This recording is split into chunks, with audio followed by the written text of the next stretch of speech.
मंत्र पाठ। ओम सहना भवतु सहनौ भुनक्तु सह वीर्यं करवावहै तेजस्विनावधीतमस्तु मा विद्विषावहै। ओम शांति शांति शांति। प्रथमा वृत्ति की 394वीं कक्षा।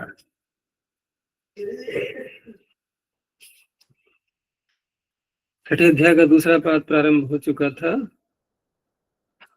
उसमें अलुक प्रकरण चल रहा है विभक्तियों का, जिसमें कि कहाँ तक हो गए थे? 23 हो गए थे ना? 23 या 24? 21 में आचार्य। 21 तक। अच्छा, तो 21 सूत्र हो चुके हैं। पूछना है कुछ पीछे? आचार्य, ये सप्तम में उपमान पूर्व पदस्य उत्तर पद लोपश्च जो है, क्या वही जो हम बोलते हैं बहुव्रीहि समास, मध्यम पद लोपी बहुव्रीहि बोलते हैं ना, वही है ये? मध्यम पद लोपी तब बोलेंगे जबकि 3 पदों का हम समास करते हैं ना, उस अवस्था में। लेकिन जहां पर, जैसे यहाँ उदाहरण हमने लिया था अभी, कंठे स्थितः कालः यस्य। अब वार्तिक ये कह रहा है कि सप्तम्यंत पूर्व पद में है जिसके, सप्तम उपमान का पूर्व पद शब्द के साथ में बहुव्रीहि समास है। सप्तम उपमान पूर्व पद से, तो सप्तमी का और उपमान का द्वंद्व करेंगे पहले और फिर पूर्व पद के साथ में बहुव्रीहि समास। तो अर्थ हो जाएगा उपमानवाची पूर्व पद में है जिसके, अथवा सप्तम्यंत पूर्व पद में है जिसके। तो पूर्व पद में यदि किसी के है तो इसका अर्थ है कि वो एक शब्द है पूरा, है ना। यानी कि जैसे कंठे स्थितः, कंठे स्थितः। अब क्योंकि यहाँ पर अलुक भी साथ में रखा है तो कंठे स्थितः ऐसे बोल सकते हैं प्रारंभ में। तो यहाँ कंठे स्थितः जो एक शब्द है उसमें उत्तर पद में स्थित आ रहा है, पूर्व पद में कंठे आ रहा है, तो सप्तम्यंत हो गया। यहाँ पर सप्तम्यंत पूर्व पद में है इसके। अब इसका समास होगा किसी अन्य पद के साथ में। किसका? कंठे स्थितः का। कंठे स्थित शब्द का किसी और के साथ में समास। वो शब्द क्या है? काल। अब ये वार्तिक आ जाएगा तुरंत ही कि सप्तम उपमान पूर्व पदस्य है, अर्थात सप्तम्यंत उपमान पूर्व पद में है जिसके, ऐसे शब्द का किसी और शब्द के साथ अन्य पदार्थ में समास होता है और उत्तर पद का लोप हो जाता है। उत्तर पद लोपश्च वक्तव्य। तो इस तरह से स्थित शब्द को हटा देंगे। अब रह गया केवल कंठे और काल। इस तरह से लगाते हैं। मध्यम पदलोपी जो शब्द बोलते हैं जहां पर, जो मध्यम पदलोपी समास है ये, तो वहां पूरे शब्द को ध्यान में रखते हुए, क्योंकि पूरे शब्द को हम देखेंगे जो पूरा समास का बना है हमारे पास में, कंठे और काल दो हैं और बीच में था स्थित, तो हम कह सकते हैं कि पूरा शब्द कैसा है ये? मध्य पदलोपी बहुव्रीहि समास। समझ में आ रहा है? नहीं, मध्य में ही तो था स्थित शब्द। लेकिन वार्तिक तो ऐसे नहीं बोलेगा ना, वार्तिक तो ऐसे ही बोलेगा। वार्तिक तो 2 पदों का समास कर रहा है, तो 2 पदों में एक कंठे स्थित हो गया, एक काल शब्द हो गया। अब जहां सप्तमी का आलोक नहीं है वहां तो सप्तमी का लुक होना ही है। यहाँ तो खैर ठीक है, हमें दिखाई दे रही है, लेकिन जहां सप्तमी का लुक हो जाता है तो वहां भी पद तो सप्तम में तो शुरू में रखेंगे ही ना, सप्तमी तो बाद में हटाएंगे। तो मध्य पदलोपी का तात्पर्य पूरे शब्द को ध्यान में रखते हुए। अच्छा जी, एक तदादि जो है ना, यस्मात् प्रत्यय विधि तदादि, वहाँ तस्यादि तदादि, तो वहाँ कैसे आदि को हटाए? हाँ, वहां भी ऐसे ही है, जैसे तस्य आदि तदादि बना लिया पहले हमने, ठीक है ना। तस्य आदि ही तदादि ही। अब तदादि शब्द का आदि शब्द के साथ में समास है। प्रश्न यह है कि कैसे हटाया, क्योंकि वार्तिक तो लग नहीं रहा है, ये प्रश्न होगा। जी। तो ऐसा कोई बंधन नहीं है। यहाँ तो इसने सप्तमी और उपमान का भी समास होता है ये दिखाने के लिए। वार्तिक का जो मुख्य प्रयोजन है वो सप्तम यंत्र का, और क्योंकि व्यधिकरण बहुव्रीहि कहलाते हैं ऐसे, जैसे हमने कहा कंठे स्थितः कालः यस्य, देखो व्यधिकरण है कि नहीं है, अधिकरण समान नहीं है। कंठे में आ रही है सप्तमी, कंठ किसी और शब्द को बोल रहा है। स्थितः है विशेषण काल का, है या नहीं है? तो काल और स्थित ये तो हो गए समानाधिकरण, लेकिन कंठ तो व्यधिकरण हो गया, कंठ तो व्यधिकरण हो गया ना। तो यहाँ इस तरह से जहाँ शब्द होते हैं ये व्यधिकरण वाले, उनको ये दिखाने के लिए वार्तिक है कि सप्तम यंत्र यदि व्यधिकरण के रूप में कोई आ रहा है, या उपमानवाची अर्थ दिखाने के लिए भी है कि एगो शब्द लगा करके विग्रह करते हैं जहाँ पर उपमान दिखाने के लिए, उसके लिए है ये वार्तिक। और वार्तिक कार्य हमेशा जो है ना, वक्तव्य वक्तव्यम ऐसे प्रायः मिलेंगे वार्तिकों में शब्द। तो वहां फिर महाभाष्य आदि में जब व्याख्याएं की जाती हैं तो वहां वो अन्य प्रकार से वार्तिक का खंडन करके और कार्य सिद्ध करते हैं, वो अन्य प्रकार से उन अर्थों को निकालेंगे। वार्तिक तो हम लोग सामान्य रूप में लगा देते हैं, लेकिन वार्तिक लगाने का अर्थ ये नहीं कि बिना वार्तिक के कार्य होगा ही नहीं। तो ऐसे ही अन्य जहाँ उत्तर पद के लोप हो रहे हैं तो आवश्यक नहीं हर जगह हम वार्तिक ही लगाते रहें। तो उत्तर पद लोपी समास बहुत से बनते हैं, अन्य समासों में भी होता है ये, केवल तत्पुरुष की बात नहीं, बहुव्रीहि की बात नहीं है, तत्पुरुष में भी होता है ऐसा। तो वहां हमने तस्य आदि तदादि पहले तत्पुरुष बना लिया था, उसके बाद फिर आदि शब्द के साथ में बहुव्रीहि समास किया। अब जब बहुव्रीहि समास किया तो उस समय में हमारे पास में कितने पद हैं पूरे मिलाकर के? 3। तो 3 की दृष्टि से हम कह देंगे मध्यम पदलोपी समास, 2 की दृष्टि से बोलेंगे तो उत्तर पदलोपी समास। इस तरह से व्यवहार में आता है। तो वहां भी आदि शब्द का बीच वाले का लोप कर देंगे। तो वहां कोई वार्तिक नहीं है, बस यूं ही नियम है कि समासों में ऐसा होता है, एक पद का लोप हो जाता है। अजय जी वहाँ व्यधिकरण वगैरह नहीं, वहां व्यधिकरण वाली बात नहीं, वहां तो हमने तस्य आदि तदादि पहले बना लिया। अब तदादि और आदि ये समानाधिकरण है। तदादि और आदि, जो तदादि है वही आदि है, अलग अलग नहीं है। और तस्य आदि में समास दूसरा किया था। लेकिन हम जब विग्रह तीनों का अलग अलग करके करते हैं, जैसे यहां हमने विग्रह किया कंठे स्थितः कालः यस्य, कंठ में स्थित है काल जिसका, तो उस अवस्था में काल शब्द और स्थित शब्द ये तो हो गए समानाधिकरण, कंठ हो गया व्यधिकरण। अब यहाँ यदि हम तत्पुरुष न लाएं बीच में, क्योंकि समास जब अनेकम अन्य पदार्थ से करते हैं तो वहां पर एक से अधिक शब्द कितने ही हो सकते हैं संख्या की दृष्टि से देखें तो। ये आवश्यक नहीं है कि 2 का ही समास हो, अनेक भी तो हो सकते हैं। तो उस अवस्था में 3 पदों का ये समास, इसको त्रिपद बहुव्रीहि भी कह सकते हैं। त्रिपद बहुव्रीहि, क्योंकि यहाँ यदि हम कंठे स्थितः इसका अलग समास कर लें पहले, तो उस समय जब समास करेंगे तो ये सप्तमी का लुक हो जाएगा। फिर ये कैसे रोक पाएगा सप्तमी को? किसका उदाहरण था ये? अमूर्धमस्तकात् अमूर्ध स्वांगान्निकम्। मस्तका स्वांगाधका में, ठीक है ना। तो अमूर्ध मस्तकात स्वांगाधका में यहाँ उत्तर पद परे रहते ये लुक कर रहा है, उसका आलोक कर रहा है। तो उत्तर पद ये स्थित को ले रहा है, काल को ले रहा है? काल को। काल को ले रहा है, और काल तो अभी आया नहीं है ना। हमने कहा कंठे स्थितः, और तत्पुरुष समास करने लगे हम सप्तमी तत्पुरुष। तो सप्तमी हटेगी कि बचेगी? अब हटेगी। हटने के बाद हमने बना लिया अब कंठ स्थित शब्द, ठीक है ना। अब हम काल शब्द के साथ में बहुव्रीहि कर रहे हैं कि कंठ स्थितः कालः यस्य। अब यहाँ सप्तमी है ही नहीं, तो यह लोग किसका करेगा? किसका करेगा? है ही नहीं, वो तो पहले ही जा चुकी थी। तो अब क्या करेंगे, हम त्रिपद बहुव्रीहि करेंगे। तो त्रिपद बहुरी करेंगे तो यहाँ पर कंठे अलग रखा हमने, स्थितः अलग रखा, कालः अलग रखा। अब रही बात कि ये जो शब्द कह रहा है कि सूत्र वार्तिक कह रहा है कि सप्तम यंत पूर्व पद में है जिसके, तो सप्तम यंत हमने रखा ही है अभी, कंठे शब्द। अब पूर्व पद में है जिसके, वो कौन है?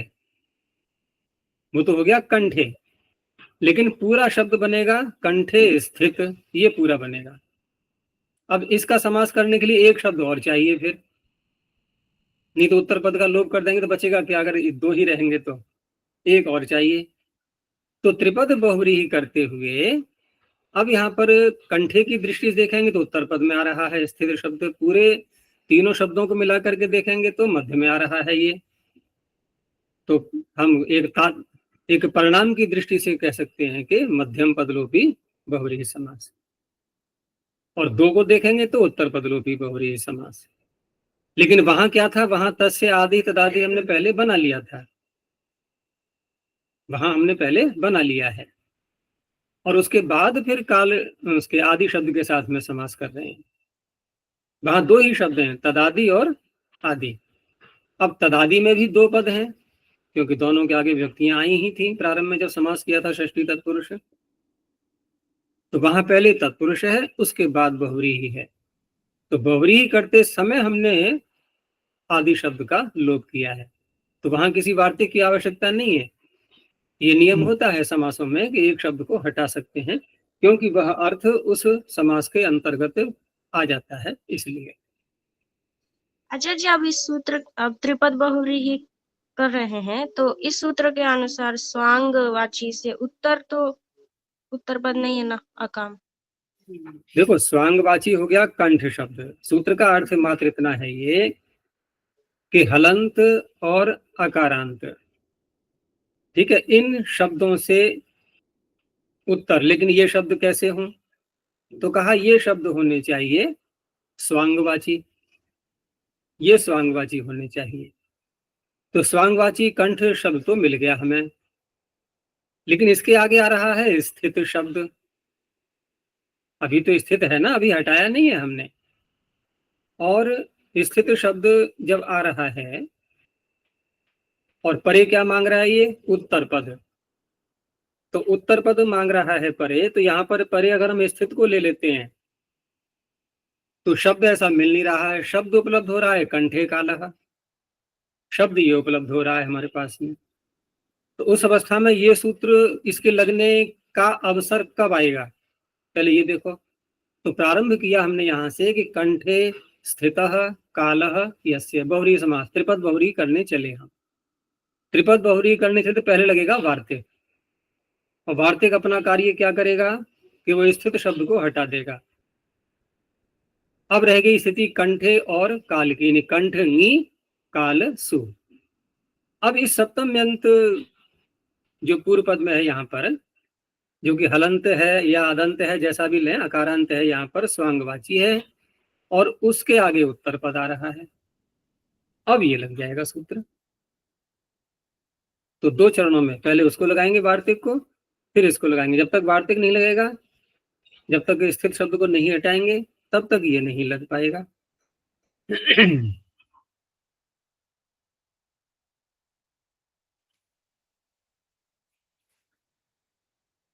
तो कल हमारा जो प्रकरण चल रहा था, पुत्र शब्द का आया था पीछे, पुत्रेण तरस्य।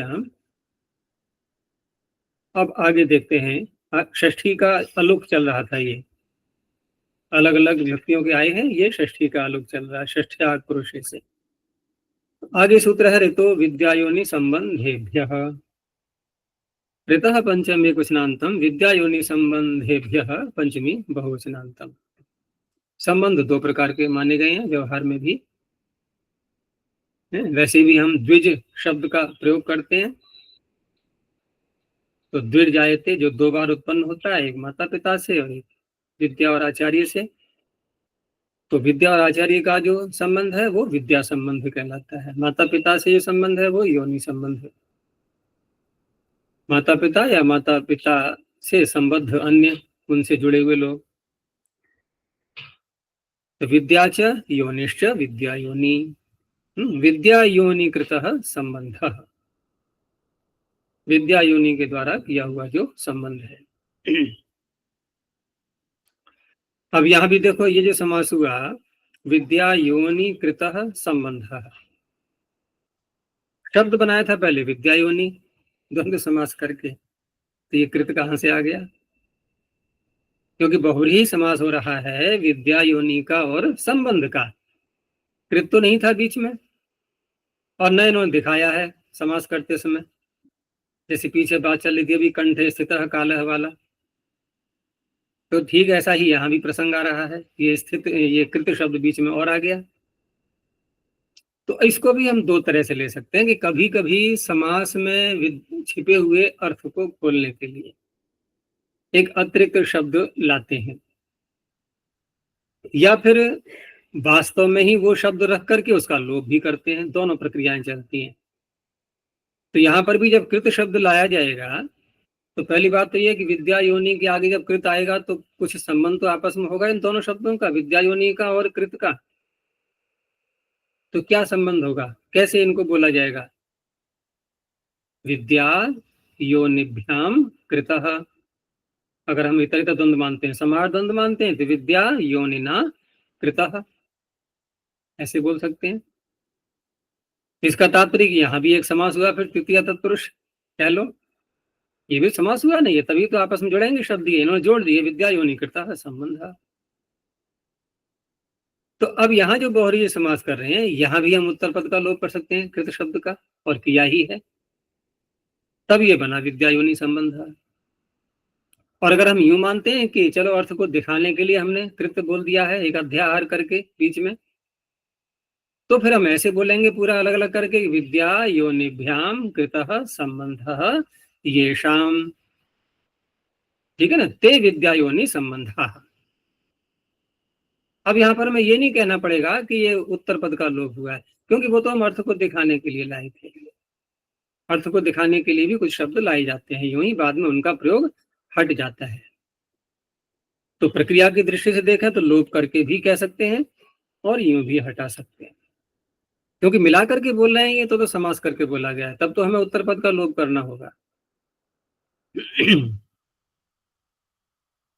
तो विद्या संबंधवाचिभ्य योनि संबंधवाचिभ्यश्च ऋकारांतेभ्य, ये इसी का विशेषण है। उत्तरस्याः षष्ठ्याः अलोप भवति उत्तर पदे परतः। अब यहाँ ऋकारांत शब्द ही लेने हैं, चाहे विद्या का संबंध हो या योनि का संबंध हो। अब जैसे होत्री शब्द है यहाँ पर, तो ये ऋत्विजों के जो नाम आते हैं उसी में होत्री भी है। अब उसका कोई शिष्य है, तो शिष्य और होत्री जब संबंध होगा तो इसका अर्थ है विद्या का ही संबंध जुड़ेगा उसमें, उसका पुत्र नहीं है वो। तो होतुः अंतेवासी, षष्ठी लानी होगी होतुः में। तो होतुः अंतेवासी जब ये समास किया गया दोनों का, षष्ठी समास है ये, तो होतुः में विभक्ति का अलोप हो गया, होतुर अंतेवासी। ऐसे ही होतुः पुत्रः, अब ये होतुः पुत्रः जो यहाँ दिया है ये कैसा है, ये विद्या का संबंध है क्या? हम्म,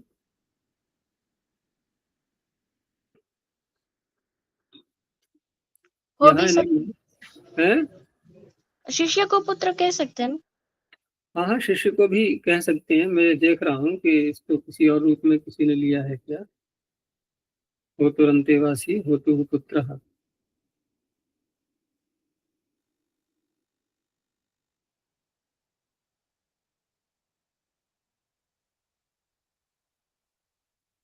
अच्छा जी, योनि संबंध में आगे भी दिए हैं पितुः पुत्रः, पितुरंतेवासी। वहां तो सर ठीक है, पितृ वहां तो पुत्र वास्तव में पुत्र कहलाएगा वो, लेकिन विद्या के संबंध में होतुः पुत्र है जब कहा जाएगा तो वो शिष्य को ही जब पुत्र के रूप में कहेंगे तभी हो पाएगा, क्योंकि विद्या का संबंध वहां दिखाना होगा। बोला नहीं है किसी ने वैसे इसको अभी।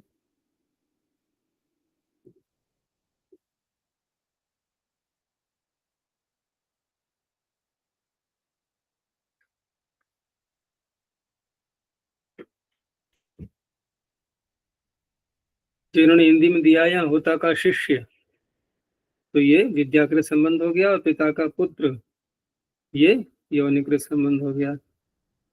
और जहां दोनों पद विद्याकृत एवं योनिकृत संबंधवाची होते हैं वहीं अलुक होता है।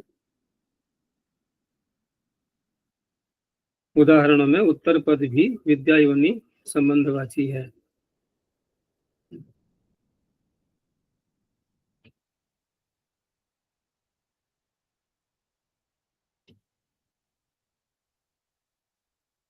चलो इसमें और कोई बात होगी तो मैं बाद में देख के बताऊंगा, अभी तो हम इसी रूप में लेते हैं। अब आगे देखो, विभाषा स्वश्री पत्यो हो। अब ये सूत्र क्यों बनाना पड़ा? क्योंकि ऊपर वाले सूत्र ने तो सभी ऋकारांत शब्द ले ही लिए थे और विद्या योनि संबंध वाले सारे शब्द आ गए उसमें, तो इसमें विकल्प रखा गया है। तो विभाषा प्रथम एक वचनांतम स्वश्री पत्यो हो सप्तमी द्विवचनांतम। स्वश्री पत्ति स्वसाच पतिष्ठ, तो ये भी ऐसे ही हैं। तो विद्या योनि संबंधवाचिभ्य, विद्या योनि संबंधवाची नहीं, स्वश्री पति ये तो उत्तर पद में आएंगे। स्वश्री पति इत्येतयोर उत्तर पदयो हो विद्या योनि संबंधवाचिभ्य ऋकारांतेभ्य उत्तरस्याः षष्ठ्याः अलुक भवति विकल्पेन। तो प्रारंभ में जो शब्द आएगा वो विद्या योनि संबंधवाची भी होना चाहिए, लेकिन आगे जो शब्द आएंगे अब वो स्वश्री और पति इनमें से लेना है। जैसे मातृ शब्द लिया तो माता की बहन जिसको हम मौसी या मासी बोलते हैं, तो मातुः श्वसा। अब ये मातुः श्वसा कौन बोलेगा? स्वयं माता बोलेगी या माता की संतान बोलेगी? क्योंकि मौसी तो माता की संतान बोलेगी ना, माता तो अपनी बहन को बहन ही बोलेगी। तो मातुः श्वसा। अब यहाँ पर सकार को शकार भी रखा गया है। तो सकार को शकार करने वाले यहाँ दो सूत्र हैं अलग अलग 8वें अध्याय में। एक तो सूत्र है मातृ पितृभ्याम श्वसा, मातृ और पितृ से उत्तर, तो ये तो करता है यहाँ पर नित्य, सकार करता ही है। तो वहां तात्पर्य क्या है कि जहां विभक्ति का लुक हो गया है, क्योंकि सूत्रकार कह रहा है मातृ पितृभ्याम। अब कैसे पता लगाया हमने कि विभक्ति का लुक हो गया, ये अर्थ लेना है? क्योंकि एक दूसरे सूत्र में जिसके आगे आ रहा है वहां षष्ठी बोल करके कहा गया है, तो अब स्पष्टता होगी। यानी पूर्व सूत्र का अर्थ अगले सूत्र को ध्यान में रखते हुए करना होगा हमें कि मातुः पितृभ्याम अन्यतरस्याम। अब स्पष्ट हो गया कि पाणिनि ये कह रहे हैं कि जहां षष्ठी का अलुक होता है वहां तो विकल्प से शत्व होगा, और जहां पर लुक होता है वहां नित्य होगा।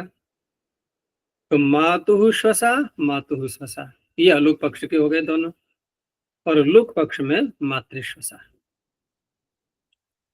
ऐसे ही पितुः स्वसा और पितृश्वसा, यही दोनों शब्द हैं उसमें, मातुः पितृभ्याम और मातृ पितृभ्याम। दोहित्री के साथ में कोई सूत्र नहीं है ऐसा, तो वो ठीक है, यहीं पर हमारा शत्व भी नहीं करना है। तो दोहितुः पति ही दोहित्री पति ही, दोहिता का पति। ऐसे ही ननांदुः पति ही ननांद्री पति ही। अब यहाँ पर विद्या योनि संबंध दोनों की अनुवृत्ति आने पर भी विद्या शब्द यहाँ पर नहीं घट पाएगा। क्यों नहीं घट पाएगा? क्योंकि अगला जो उत्तर पद में माने गए हैं शब्द वो स्वश्री और पति हैं, तो स्वश्री पति के साथ में संबंध, कोई विद्या का संबंध तो घट नहीं रहा है बहन और पति में, वहां योनि का संबंध ही घटना है। तो अर्थ में दे लिया है, कह दिया है विद्या योनि संबंध, लेकिन योनि संबंध ही घटेगा यहाँ। अच्छा, ये पति तो योनि संबंध नहीं है ना, बहन भाई तो नहीं है। देखो, तो विद्या का भी कौन सा संबंध होगा? विद्या का भी कौन सा संबंध होगा?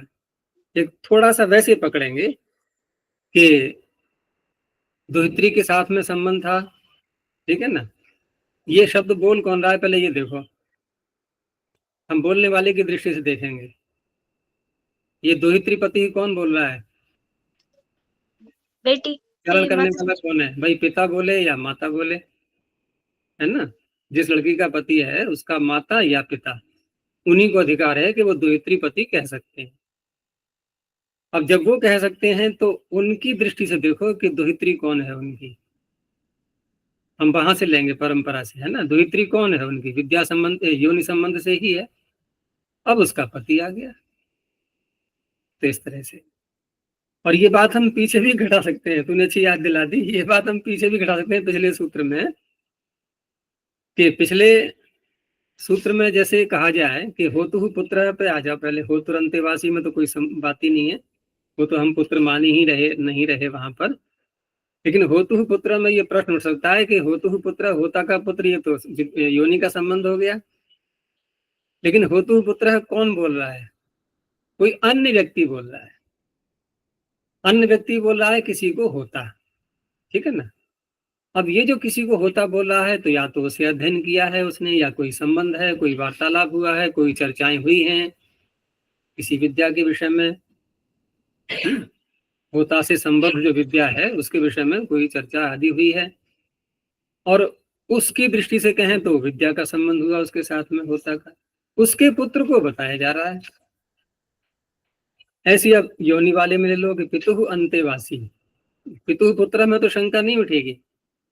तो पितुहु अंतेवासी ये कौन बोल रहा है, कोई पुत्र ही बोल रहा है।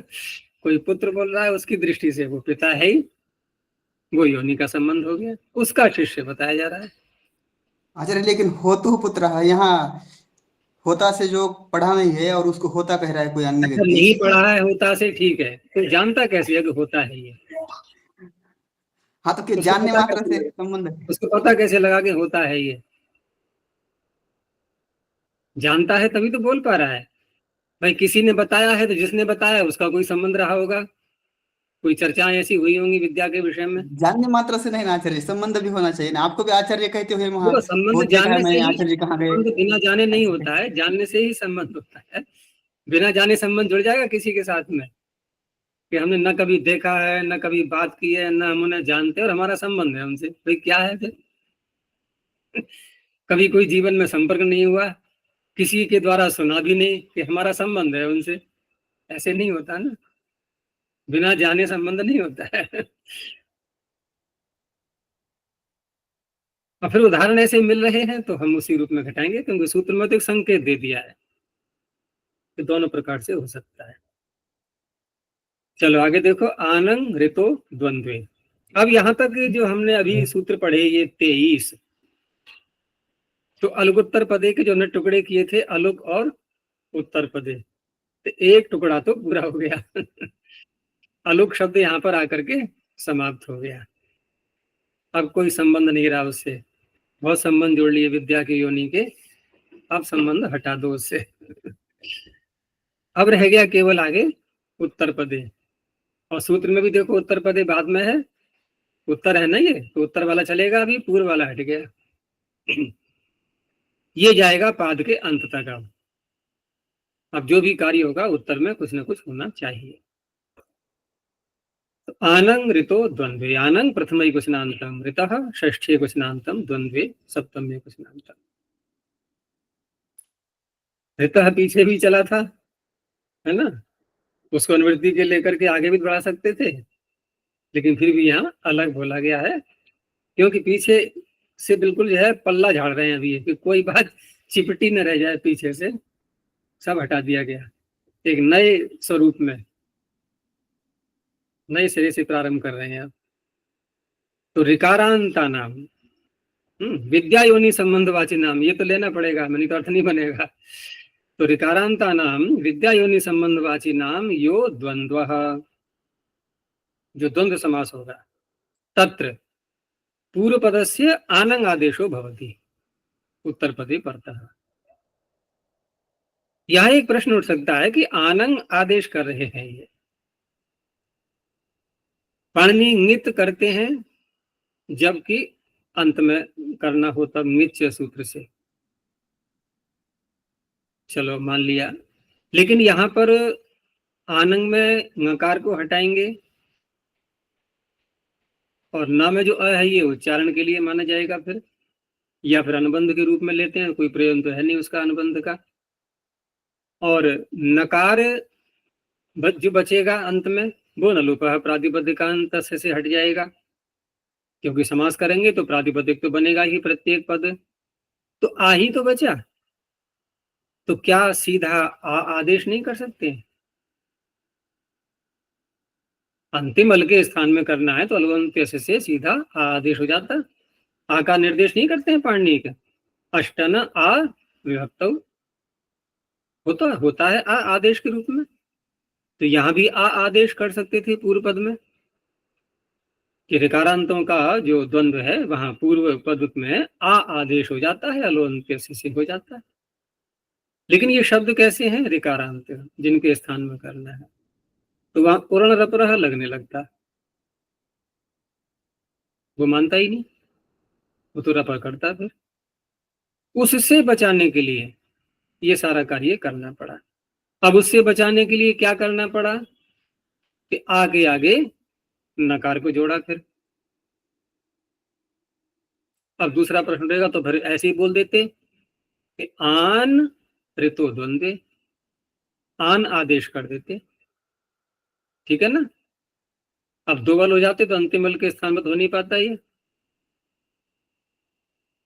नकार का लोप भी कर देते, नकार अंध के रूप में आ जाता है। लेकिन फिर ये अंतिम बल के स्थान में कैसे होता? नहीं हो पाता ना।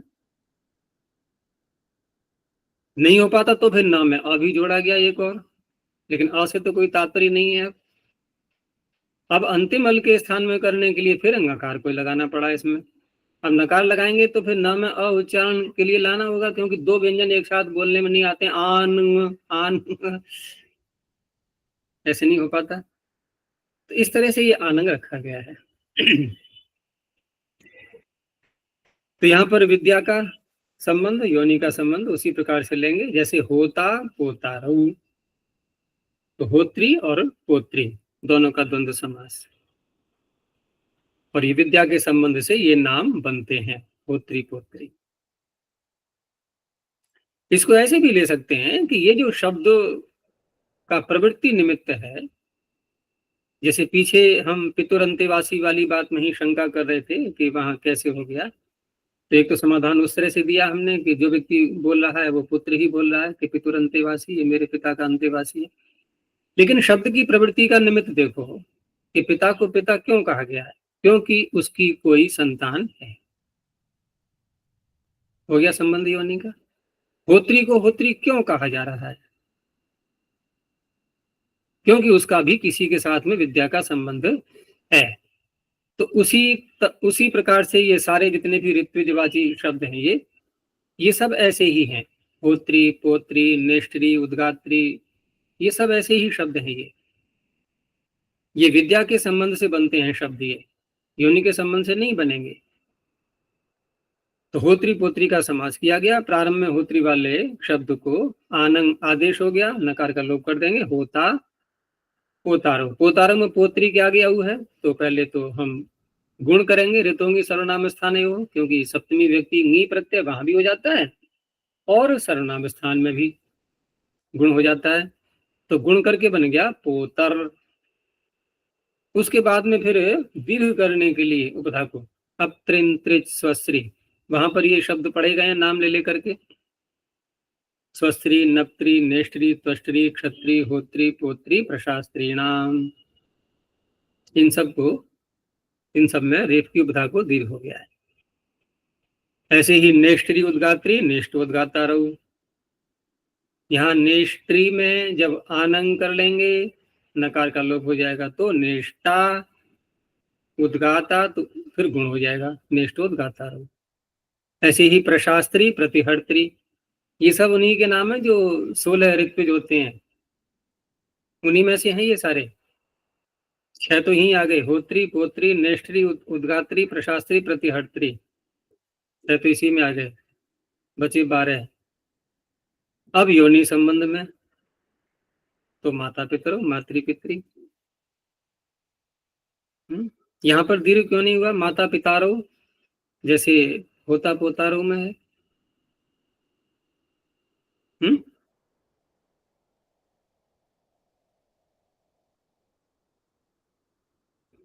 तो वही नहीं।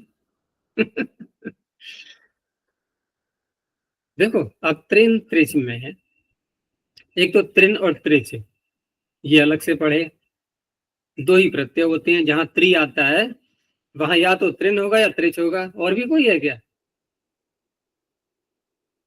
और तो कोई है ही नहीं। भाई त्रिन या त्रिच, दो में से एक होता है हमेशा। अच्छा, फिर आगे शब्द पढ़े। अब त्रिन त्रिच स्वश्री को तो हटा दो, उसमें तो है ही नहीं त्रि। फिर नप्त्री, नेष्ट्री, त्वष्ट्री, क्षत्री, होत्री, होत्री,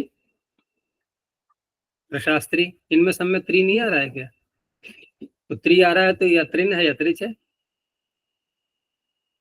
तो वहां एक अलग प्रकार के शब्द लिए हैं जो कि उनादि कोश में बनाए गए हैं वहां पर, और उनमें पितृ शब्द है नहीं। यहाँ पितृ शब्द नहीं है इनमें। तो कहने का तात्पर्य जो अलग से जो शब्द पढ़े गए हैं उन जैसे अन्य जो शब्द हैं, जहां पर हम अणुल त्रिचवादी सूत्र से नहीं, पितृ भी शायद है वहां उनादि कोश में।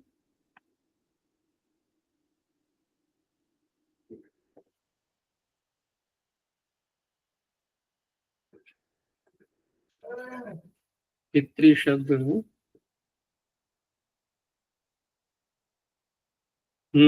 है 297 से, उसी में। हाँ, नप्त्री, नेष्ट्री, त्वष्ट्री, होत्री, पोत्री, भ्रात्री, जामात्री, मात्री, पितृ, दोहित्री, यह है पूरा सूत्र। निपातन से दिया गया है यहाँ पर, और इसमें से त्रिन या त्रिच दोनों प्रत्ययों को स्वीकार करते हुए ये निपातित किए गए हैं। अब प्रश्न और ज्यादा गहरा हो जाएगा ये क्योंकि त्रिन और त्रिच प्रत्यांत ये निपातित हैं, और सूत्रकार क्या कह रहा है इधर अष्टधाई में कि अब त्रिन त्रिच, तो त्रिन त्रिच तो ले लिए, तो त्रिनंत और त्रिजंत सारे आ गए नहीं आ गए। अच्छा, अब प्रश्न तो गहरा गया, लेकिन जब सूत्र का हम अगला भाग पढ़ते हैं तो प्रश्न हट जाएगा। अब क्या अगला भाग जो है वहां स्वश्री के अतिरिक्त जो अन्य शब्द आ रहे हैं वो देखो इसी सूत्र से लिए गए हैं सारे, है नहीं ऐसा? तो पाणिनि ये कह रहे हैं कि देखो, सावसिर्रिन, हैं? आगे भी स्वसा है। नहीं, वो तो अलग कर दो ना, वो त्रिन त्रिच कहाँ है? वो तो अलग शब्द हो गया। मतलब स्वसा जो सावसिर्रिन से जो स्वसा बन रहा है, ये त्रिन मान लेंगे तो उस सूत्र में पढ़ने की आवश्यकता नहीं होगी फिर। नहीं, वो तो अलग से इसीलिए पढ़ा है ना, ऋण है ना, साब से ऋण। वहां पर ये इसमें आया कहाँ ये? इस सूत्र में कहाँ है वो साब से ऋण? ये तो अलग आ गया ना। जी। सौ असे ऋण, वो ऋण प्रत्यय है सुपसर्ग पूर्वक अस धातु से। सुष्ठु अस्यति इति स्वसा, जो अच्छे प्रकार से फेंक देती है यहाँ उस तरह से अर्थ नहीं करते हैं यौगिक, क्योंकि योग रूढ़ शब्द है ये। यौगिक अंश थोड़ा सा आएगा, रूढ़ता अधिक आएगी। तो कहने का तात्पर्य मेरा कि ये जो शब्द आ रहे हैं इसमें नप्त्री, निश्री, त्वष्ट्री आदि, इनमें से कुछ शब्द उस सूत्र में आ गए। तो पाणिनि ये कह रहे हैं कि देखो त्रिनंत त्रियंत सारे ले लेना, मैं मना नहीं कर रहा हूं, लेकिन उणादि कोश के सूत्र में जो नप्त्री, निश्री आदि है उनमें से केवल ये लेना जो मैं बोल रहा हूं। अब पितृ भी पढ़ा है उसमें, वो तो बच गया। दोहित्री पढ़ा है, मातृ पढ़ा है, देखो ये सब इसमें नहीं आ पाए। तो इनके जब रूप चलाएंगे तो वहां ये दीर्घ नहीं करेगा। तो माता मातारो नहीं बोलते हैं, मातरो मातरः, पिता पितरो पितरः, दुहिता दुहितरो दुहितरः। ऐसे ही भ्रातृ को ले लो, भ्राता भ्रातरो भ्रातरः। कहाँ करते हैं यहाँ दीर्घ कहीं भी, जबकि सारे ही त्रिनंत या त्रिजंत निपातित किए गए हैं। तो त्रिन त्रिच कह करके लेना चाहिए था, इनको नहीं ले गया, क्योंकि अगर इनको पूरे को ऐसे ही त्रिनंत त्रिजंत सारे ही लेने होते तो आगे जो स्वश्री के आगे के जो शब्द हैं उनको गिनाने की आवश्यकता ही नहीं थी, तभी आ जाते, सूत्र भी छोटा बन जाता है। चलो आगे, देवता द्वंद्वेचा। ये पीछे भी देवताओं का झगड़ा हुआ था, यहाँ फिर आगे आगे पीछे भी आया था नहीं देवता बहुत जल्दी लड़ पड़ते हैं आपस में। तो देवता द्वंद्वे सप्तम में कुछ नान्तम चाव्य पदम अब यहाँ जो देवतावाची जो शब्द हैं, ये जो प्रसिद्धि को प्राप्त हो चुके हैं वैदिक वाङ्मय में, अनेकों शास्त्र जिनका वर्णन करते हैं, निरुक्त में भी दैवत कांड पूरा भरा हुआ है, उन्हीं को लेना है। ये जो 3 प्रकार के देवता है ना, पृथ्वी स्थानीय, अंतरिक्ष स्थानीय, द्यू स्थानीय, ये सारे, उनमें से ऋकारांतों को नहीं, ऋकारांत का तो कोई संबंध नहीं है, तो आनंग पीछे से ले लिया गया है। और शब्द भी दोबारा यहाँ द्वंद्व शब्द को बोल दिया है, जबकि पीछे से भी अनुवृत्ति ला सकते थे। तो यहाँ थोड़ा सा ये भी एक अलग से अर्थ व्याख्याकार निकालते हैं कि दोबारा जो द्वंद्व ग्रहण किया गया है, तो जिनका परस्पर संबंध विख्यात है, जिनका साहचर्य साथ साथ बोला जाना, संबंध जुड़ा होना, ये जिनका विख्यात है, उनको कहने के लिए द्वंद्व शब्द को दोबारा बोल दिया है पाणिनि ने। यानी कि सामान्य रूप से हम जिनका साहचर्य नहीं है, प्रसिद्धि को प्राप्त नहीं है, उनको यदि हम बोलेंगे तो ये सूत्र आनंग आदेश नहीं करेगा। जैसे ब्रह्म है अथवा प्रजापति, तो ब्रह्म प्रजापति का जोड़ा कहीं बोलने में आता ही नहीं है, तो हम ऐसे नहीं कहेंगे कि ब्रह्मा प्रजापति। और मंत्रों में प्रायः करके ये जोड़े बहुत से बोले जाते हैं, वही लेने हैं। तो देवतावाचिनाम यो द्वंद्वः तत्र पूर्वपदस्य आनंगादेशो भवति उत्तरपदे परतः। तो इंद्रश्च वरुणश्च द्वंद्व करना ही है, और पूर्व को आनंग हो गया इंद्रा वरुणौ, इंद्रा सोमौ, इंद्रा बृहस्पति। अब आनंग आदेश करने का जो एक प्रयोजन बताया था कि रपर न हो जाए, वो बात यहाँ तो नहीं घटेगी अब, लेकिन क्योंकि आनंग आदेश एक स्थान पर कर दिया, अब उसको बदल के दोबारा आ आदेश करें तो ये तो कोई बुद्धिमत्ता नहीं कहलाएगी, उसी को यहाँ ले लिया है। इंद्रा सोमो इंद्रा बृहस्पति। चलो आगे, अब इसका अपवाद, क्योंकि इसने तो सभी प्रकार के जो देवतावाची शब्द हैं सभी ले लिए, तो आगे सूत्र आया ईद अग्ने है सोम वरुणयोः। ईत प्रथम वचनांतम अग्ने है षष्ठी वचनांतम, सोम वरुणयोः सप्तमी वचनांतम। जहां भी सप्तमी आएगी वो उत्तर पदे के साथ में जुड़ जाएंगे। तो सोम वरुण इत्येतयोर उत्तर पदयोः अग्ने ही इकारादेशो भवति। अग्नि का सोम का या अग्नि का वरुण का, इनका द्वंद्व करेंगे, अग्निश्च सोमश्च। तो पूर्व सूत्र यदि लगाएं तो क्या बनना चाहिए था, अग्ना सोमौ, अग्ना वरुणौ, ऐसे ना हो करके।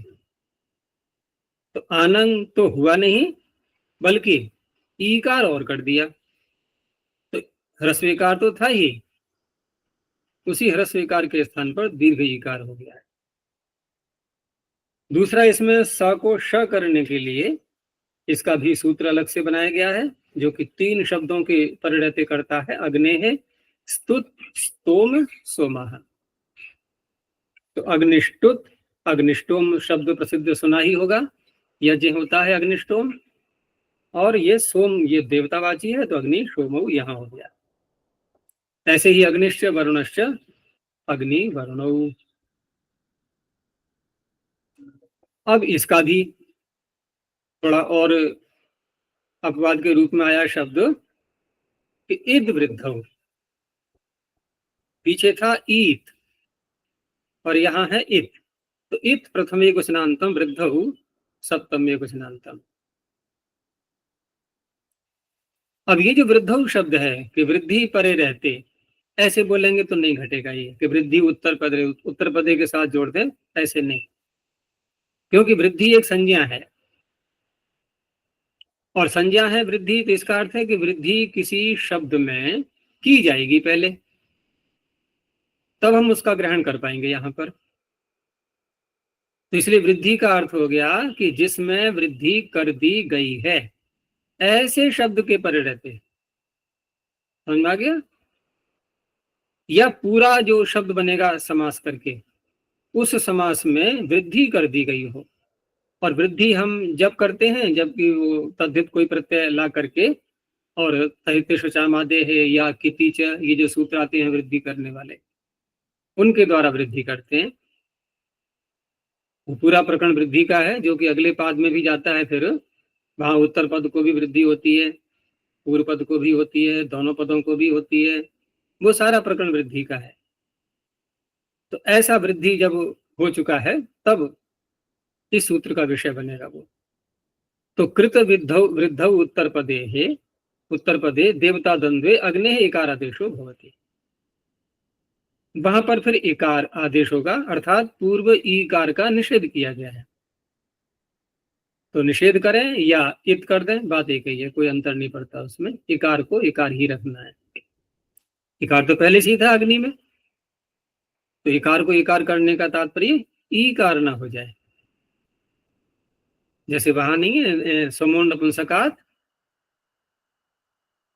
आगे अतोम, तो अतोम वहां तो ठीक है, सू को अम कर दिया हमने, लेकिन अम को भी तो अम कर रहा है वो, अम को भी तो अम कर रहा है ना। तो कहेगा ये क्या ये पागलपन क्यों, हमको हम क्यों करना है? अरे तो नहीं करोगे तो समूह नपुंसकात छोड़ेगा नहीं उसको, वो ले जाएगा, वो हटा देगा वहां से। तो अम को भी अम करके बचाया गया। ऐसे ही यहाँ पर इकार को इकार किया गया, जिससे कि ईकार ना हो जाए। तो यहाँ करेंगे कैसे कि पहले अग्नि और वरुण का करेंगे द्वंद्व समास, प्रक्रिया वहीं चलेगी, अग्निश्च वरुणश्च। तो द्वंद्व समास कर लिया तो अग्नि वरुण, अब वहां तो हम पहला ही लगाएंगे सूत्र, ईद अग्नि है सोम वरुणयोः, इससे हमने ईकार कर लिया, तो अग्नि वरुण ये बन गया शब्द। अब तद्धित में जाकर के तद्धित के अर्थ में प्रत्यय लाएंगे कि अग्नि वरुणौ देवते अस्य, अग्नि और वरुण इसके देवता हैं। तो देवता अर्थ में सात से देवता सूत्र है, वो अण प्रत्यय लाएगा। अण प्रत्यय लाने के बाद अग्नि वरुण और अण। अब यहाँ आदि अच को वृद्धि हो गई, लेकिन आदि अच को वृद्धि तो हो जाएगी, लेकिन यहाँ पर एक अलग सूत्र दिया है उसी प्रकरण में, वृद्धि के प्रकरण में, कि जहाँ देवतावाचियों का द्वंद्व समास हो वहां आदि अच को वृद्धि करने का जब प्रसंग आता है तो केवल उसी को वृद्धि नहीं करनी है, पक्षपात नहीं करना है, क्योंकि दोनों ही देवतावाची हैं, दोनों को करो वृद्धि। तो देवता द्वंद्वे च, ये उभय पद की वृद्धि होती है वहां पर। तो इस तरह से अग्नि को भी वृद्धि हो गई और वरुण को भी हो गई। तो अग्नि वारुण ये बना। अब अग्नि वारुण जब बना, अब ये क्योंकि स्त्रीलिंग में बनाना है तो अण प्रत्यांत होने से ढाणे से नीप कर लिया। अब बनाइए अग्नि वारुणीम, अग्नि वारुणीम ऐसा होना चाहिए था, क्योंकि अग्नि वरुण का हमने तद्धित में अग्नि वरुण शब्द से अण प्रत्यय आया था। तो इस तरह से उस ईकार के स्थान में इसने कर दिया एकार, वो नहीं होने दिया, अग्नि वारुणी। और अगर ईकार करते तो क्या बनता, अग्नि वारुणी, फिर ये बनता। तो एक वाक्य आता है उसमें मिलता है शब्द ये अग्नि वारुणीम अनड्वाहीम आलभेत, ऐसे करके। ऐसे ही मरुत शब्द के साथ में है, अग्निष्ठ मरुतश्च ऐसे विग्रह करके द्वंद्व समास किया। फिर अग्नि मरुतौ देवते अस्य, फिर अण प्रत्यय लाएंगे, देवता द्वंद्वे च से उभय पद वृद्धि होगी, ढाणे से स्त्रीलिंग, वो नहीं यहाँ तो स्त्रीलिंग का नहीं है, तो यहाँ अण प्रत्यय करने के बाद उभय पद को वृद्धि करके अग्नि मारुत ये बन गया शब्द, अग्नि मारुतम कर्म क्रियते। तृतीया का प्रथमा का एक वचन है नपुंसकलिंग में।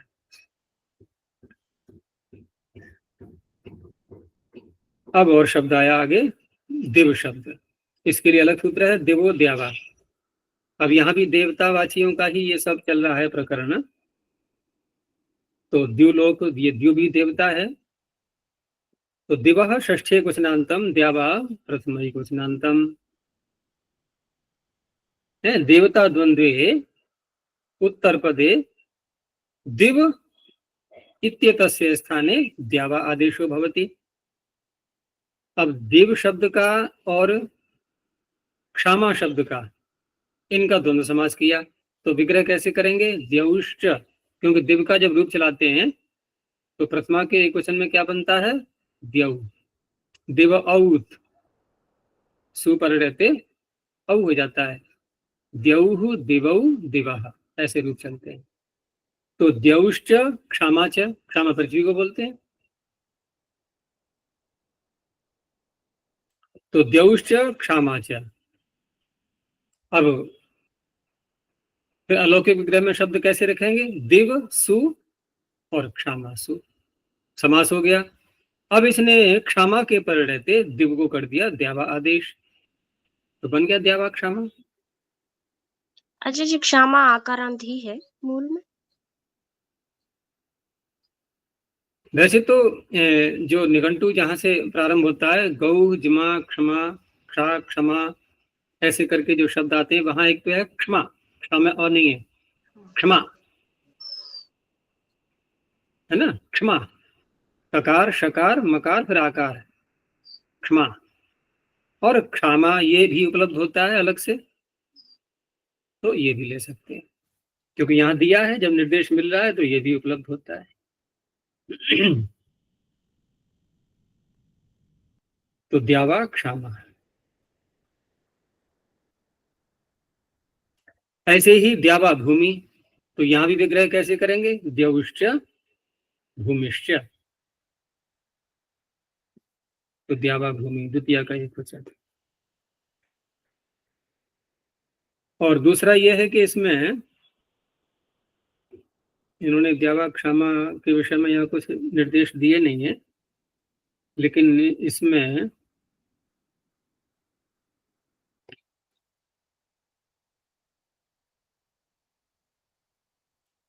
और भी किसी ने कुछ नहीं कहा है, लेकिन विभक्ति का निर्णय ऐसे तो नहीं हो पाएगा इसमें कौन सा दिया है। जैसे द्यावा भूमि में तो स्पष्ट है कि प्रथमा का द्विवचन है ये, या द्वितीय का द्विवचन, लेकिन द्यावा क्षमा में हम आकारांत मानते हैं, तो तब भी प्रश्न उठेगा कि द्विवचन आना चाहिए, जैसे द्यावा भूमि में है, निद्यावा क्षामे बनेगा फिर। तो वहां पर द्विवचन मानते हुए कि औ प्रत्यय यदि लाएंगे भी, तो वहां डा आदेश या आ आदेश आता ही है उसमें, सुपाम सुलुक पूर्व सवर्णा छेया डाट या जाला, तो डा आदेश करके भी बन सकता है वचन, चाहे कोई सा भी हो, क्योंकि इनका समाहार द्वंद तो होता नहीं है कहीं पर भी। जो देवतावाची जो शब्द है ना, इनका इतर इतर द्वंद्व ही चलता है प्राय करके। तो हम डा आदेश करके ही द्यावा क्षमा बनाएंगे फिर द्विवचन में, द्यावा भूमि में नहीं हुआ है।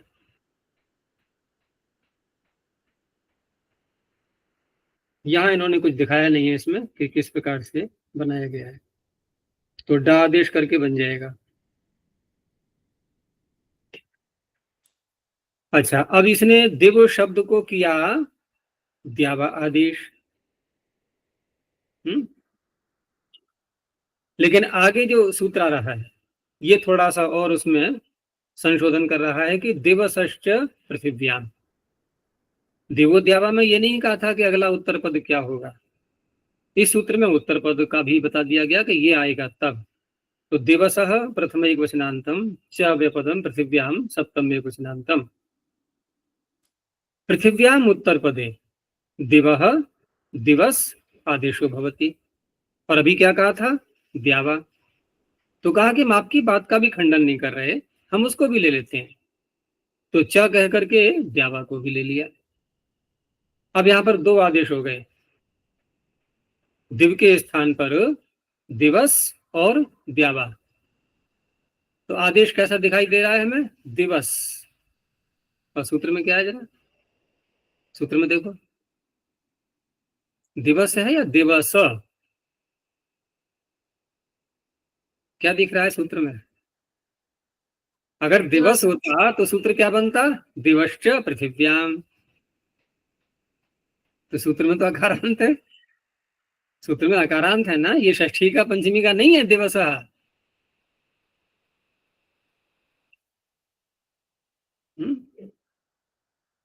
और वैसे भी षष्ठी पंचमी में भी कहाँ जाए, जब आदेश कर रहे हैं ना, तो आदेश में तो प्रथमा होती है, ये तो आदेश है। जैसे द्यावा आदेश था पीछे, यहाँ दिवस आदेश है। तो सूत्र में दिया है अकारांत, और वास्तव में क्या है ये, हलंत। तो यहाँ जो है ना समय आकार का निर्देश, ये जो रखा गया है, इसका एक अलग प्रयोजन है। अब विचार करो कि पाणिनि यहाँ पर हलंत ही आदेश करें, दिवस, दिव के स्थान पर, तो शब्द आगे है पृथ्वी, तो विग्रह हम कहां से प्रारंभ करेंगे कि द्यौश्च पृथ्वी च, दिवसु पृथ्वी सु। अब दिव के स्थान पर कर दिया दिवस, तो दिवस सु पृथ्वी सु, सु तो हट गया, रह गया दिवस और पृथ्वी। तो दिवस के सकार को क्या रुत्व विसर्ग आदि नहीं होंगे? अब भाई अंतर्वर्तिनी विभक्ति को लेते हुए पद संज्ञा तो हो ही जाएगी, तो पदांत में ससजुषो रु लगेगा। अब कैसे बचोगे? इसलिए पाणिनि ने उस बात को ध्यान में रखते हुए आदेश कैसा रखा, दिवस, ये आदेश रखा। अब ये आदेश रखा तो आकार को हम उच्चारण के लिए ले लें या अनुबंध के रूप में लें। अनुबंध बोलेंगे तो प्रश्न ये उठेगा कि ये इसको, क्योंकि अनुबंध का तात्पर्य क्या होता है, अनुदात, हम इसको पहले बोलेंगे अनुबंध मानेंगे तो संज्ञा किससे होगी?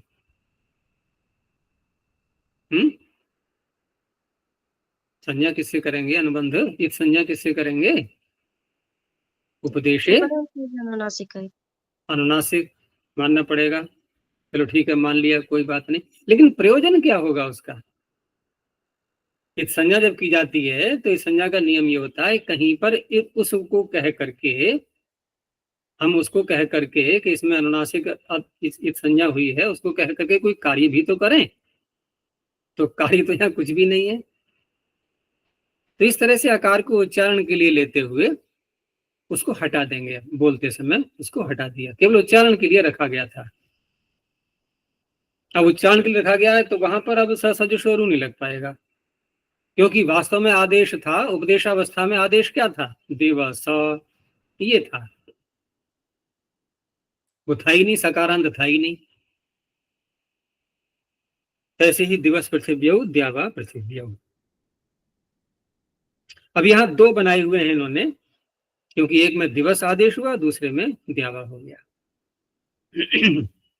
अब कोई प्रश्न करे यहाँ दिवस पृथ्वी में स को रुत्व विसर्ग क्यों नहीं हुआ है, तो उत्तर का ध्यान रखना आप। अगर ये ध्यान नहीं रहा ना कि इसमें आकार उच्चारण रखा गया, इसीलिए इसकी सुरक्षा के लिए। तो आगे है उषासा उषसः, उषास उषसः, उषासा प्रथम क्वचनांतम, उषसः षष्ठी क्वचनांतम। मूल शब्द क्या है? उषस, ये भी देवतावाची है। तो उषस इत्यस्य स्थाने उषासा आदेशो भवति उत्तर पदे परतः। यहाँ उत्तर पद में कुछ भी आ सकता है। तो यहाँ उत्तर पद में जैसे पहले सूर्य शब्द को लिया, उषस के रूप कैसे चलेंगे? उषाः, उषसौ, उषसः। तो उषाः ये बनता है प्रथमा के क्वेश्चन में, इसलिए विग्रह में उषाश्च सूर्यश्च। अब उषस के स्थान पर आ गया उषासा, तो उषासा सूर्यम। ऐसे ही नक्त शब्द के साथ में, नक्तम शब्द है ये, तो नक्त शब्द के साथ में भी उषाश्च नक्तम च। अब यहाँ जो बना उषासा नक्त आदेश करने के बाद, अब यहाँ पर जब औ प्रत्यय लाएंगे द्विवचन में, तो वहां औ के स्थान में डा आदेश उसी से करेंगे, वही सुकाम सुलुक से, जैसे पीछे बता रहा था मैं द्यावा क्षमा, वहां भी ये संभव है। वहां दिया नहीं है लेकिन ऐसा ही होगा वहां भी, जैसे यहाँ पर है उषासा नक्ता, तो औ के स्थान में डा आदेश हो गया है उषासा नक्ता। डित होने से टी भाग का लोप हो जाएगा। तो ये जो सारे हैं ये सब आनंद आदेश जो पीछे किया था देवता द्वंद्वे च, ये उसका अपवाद हो गया। ये भी आगे मातर पितरा उदीचाम, मातर पितरौ प्रथमा द्विवचनांतम, उदीचाम षष्ठी बहुवचनांतम।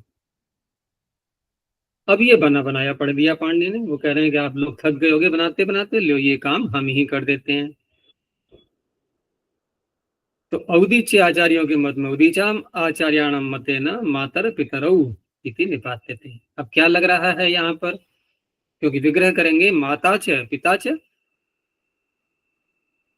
अब ये कोई देवता तो है नहीं है, कौन है फिर ये? माता पिता देवता नहीं है, ये तो अपमान हो गया ना इनका।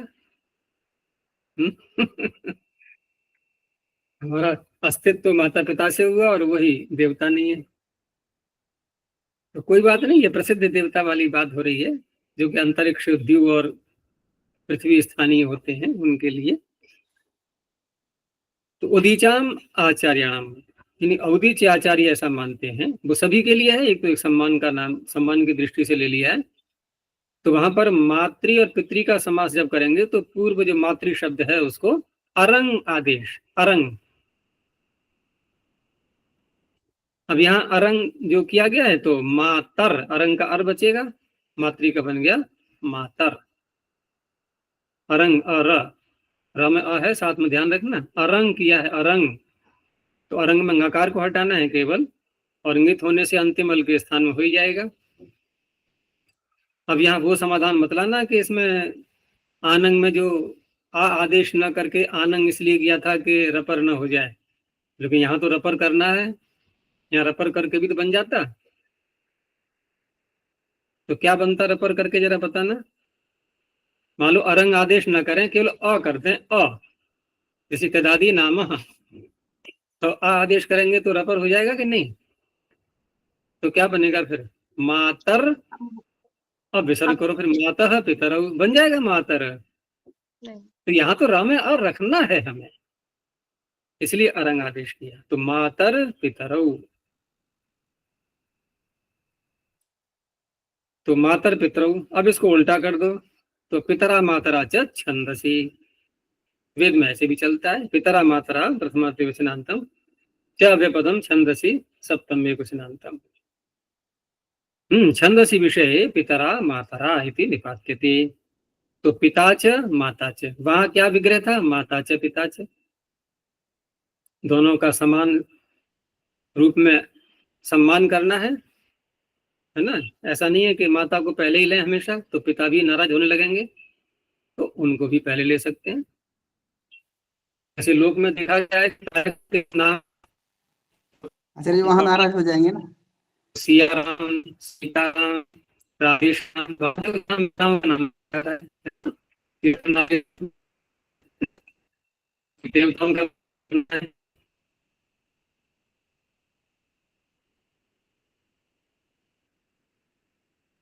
क्या है?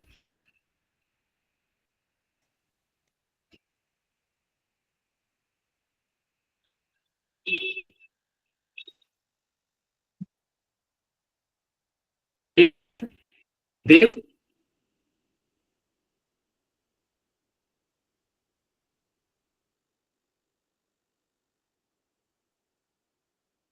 देव आवाज कट रही है आचार्य, जा रही है लेकिन कट रही है।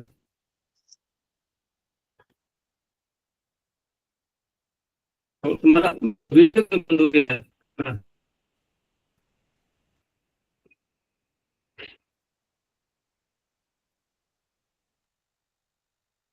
आ रही है आवाज? जी आ रही है लेकिन समझ नहीं आ रहा। वीडियो बंद- चित्र भी हैंग हो रहा है आचार्य।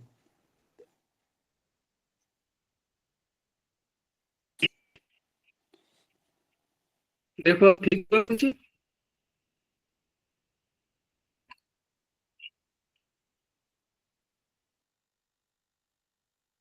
सही है ना? अभी भी ऐसा ही है आचार्य। चलो समाप्त करते हैं। हाँ जी। इस तरह से यहाँ पर किया था हमने, और ये ठीक है ना? तो पितृ के स्थान पर आरंग आदेश होकर पिता। और ये जो शब्द है ठीक है, पितरी में गुण करके माता पिता को, लेकिन यहाँ